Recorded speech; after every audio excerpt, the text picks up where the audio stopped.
Have a girl mind but a boy body. This primary school বা private school, public school আমেরিকার, এই স্কুলের একটা বই আছে, বইয়ের নাম আই এম আ জাজ।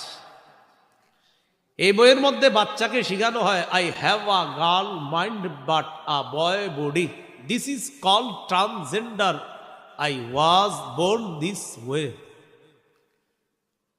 সেখানে একটা বাচ্চাকে শেখানো হচ্ছে আমার দেহটা পুরুষের হলেও আমার মস্তিষ্কটা নারীর।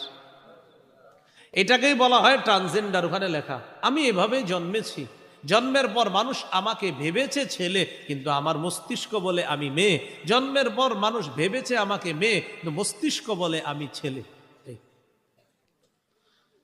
একটা বিখ্যাত বই আছে তাদের প্রাইমারি স্কুল, পাবলিক স্কুলে পড়ানো হয় it feels good to be yourself. এই বইয়ের মধ্যে বাচ্চাকে শেখানো হচ্ছে see when you are born you couldn't